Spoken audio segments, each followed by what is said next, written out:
ఐం హ్రీం శ్రీం అదృష్టరత్న దాండే అద్భుతమైన ఫలితాలు, ధనము, సుఖము, సంతోషం ఇస్తుంది.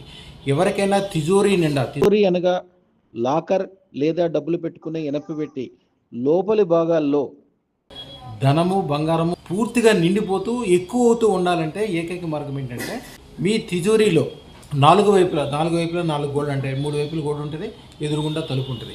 4 వైపులా 4 చిన్న అద్దాలు, 4 పలకలు కానీ రౌండ్ కానీ అద్దాలు తీసుకుని దాన్ని డబుల్ ఫిక్స్ గమ్తో కానీ లేకపోతే ఆ టేప్తో కానీ లేకపోతే ఫెవిక్విక్తో కానీ ఒక అద్దాలు, చిన్న అద్దాలు తీసుకుని ఆ అద్దాల మీద రూపాయి బిళ్ళలు అతికించాలి. రూపాయి బిళ్ళలు అతికించేటప్పుడు రూపాయి ఎదురుగుండా కనిపించాలి, సింహాలు వెనక పక్కకి వెళ్ళిపోవాలి. అది జాగ్రత్తగా గమనించండి.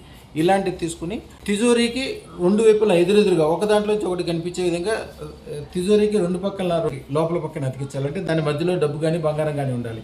అలాగే బ్యాక్ సైడ్ దానికి కరెక్ట్గా ఎదురుగుండా తలుపుకి ఒక అద్దము, మొత్తము 4 అద్దాలు 4 వైపులా పెట్టి శ్రీం శ్రీం శ్రీం ధనం వృద్ధయ వృద్ధయ వృద్ధయ, ఇదే మంత్రం. ఇది 108 సార్లు చదువుకోవాలి.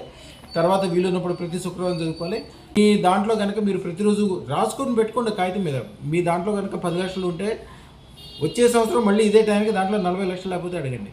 అదృష్టరత్న దాటం వలన జరిగే అద్భుతాలు. ఎందుకంటే ఇది శుక్రశేత్రత్నం, శుక్రుడి యొక్క రూపము, అద్దము.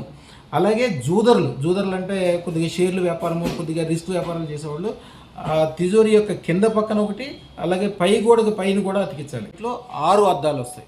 ఈ అతికించి మంత్రం చదువుకోవాలి. ఒక అద్భుతం. వీలుంటే అక్కడ కొద్దిగా పచ్చకర్పూరం, మంచి వాసన వచ్చేది పచ్చకర్పూరం లోపల పెట్టుకుని దానాన్ని విపరీతమైన అభివృద్ధి చెంది చూసుకోండి. అందరూ అదృష్టతను ఈ టైంలో పెట్టుకోండి, అద్భుతాలు జరుగుతాయి. శుభం భూయాత్.